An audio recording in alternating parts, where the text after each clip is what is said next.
Assalamualaikum warahmatullahi wabarakatuh. Kami dari kelompok 3 akan mempresentasikan asuhan kebidanan pada perempuan dan anak dengan kebutuhan khusus pada permasalahan geografi. A. Kebutuhan khusus kelompok rentan pada permasalahan geografi. Secara sederhana, kualitas lingkungan hidup diartikan sebagai keadaan lingkungan yang dapat memberikan daya dukung optimal bagi kelangsungan hidup manusia pada suatu wilayah. Kualitas lingkungan dicirikan antara lain dari suasana yang membuat orang merasa betah atau kerasan tinggal di tempatnya sendiri. Lingkungan hidup yang baik dapat memungkinkan manusia berkembang secara optimal, selaras, serasi, dan seimbang. B. Kebutuhan khusus pada permasalahan lingkungan berpolusi terbagi menjadi 3. A. Polusi udara. Pencemaran udara adalah proses masuknya atau dimasukkannya zat pencemar ke udara oleh aktivitas atau alam yang menyebabkan perubahannya tatanan udara sehingga kualitas udara turun sampai ke tingkat tertentu dan tidak dapat berfungsi lagi sesuai peruntukannya. B. Polusi air. Kualitas air dinyatakan dalam bentuk indeks pencemaran air atau IPA.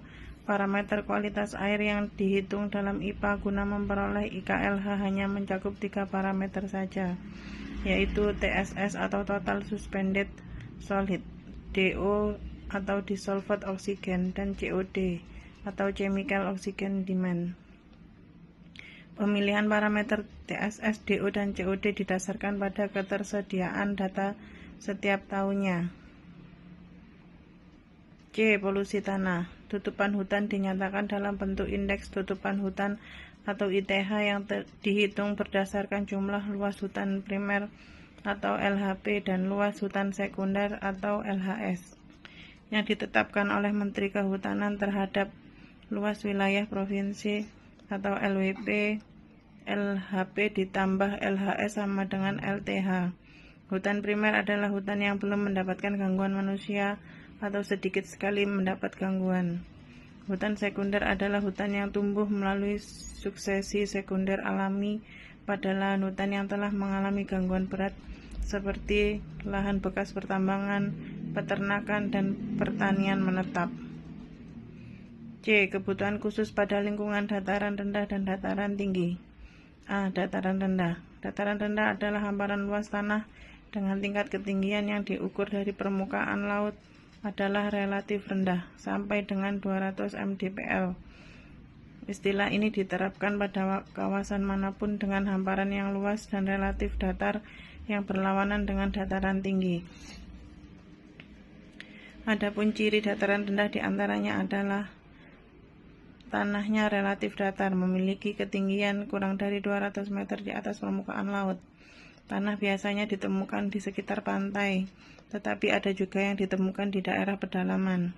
Terjadinya akibat proses sedimentasi di Indonesia sendiri. Dataran rendah terjadi akibat sedimentasi sungai.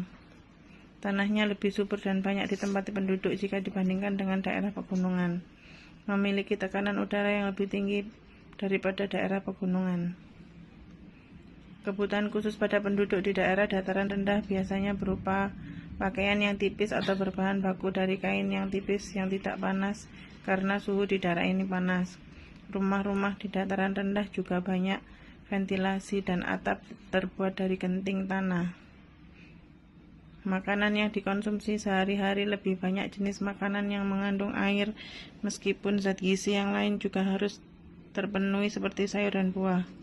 Kebutuhan cairan juga meningkat dibandingkan dengan penduduk di dataran tinggi.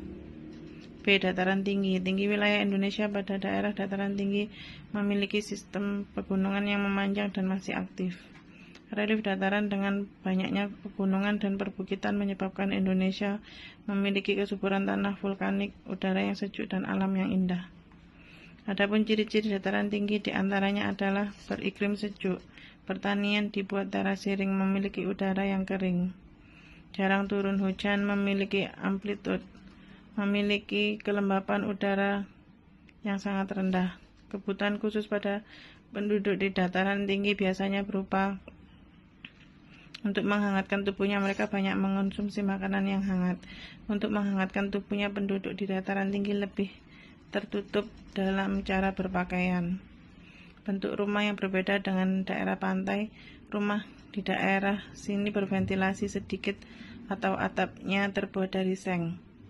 Konsumsi yodium dalam jumlah yang cukup. Pemberian vitamin A yang rutin pada bayi dan balita untuk mengurangi kejadian gagi atau akibat kekurangan yodium. Demikian presentasi dari kami, kurang dan lebihnya mohon maaf. Wassalamualaikum warahmatullahi wabarakatuh.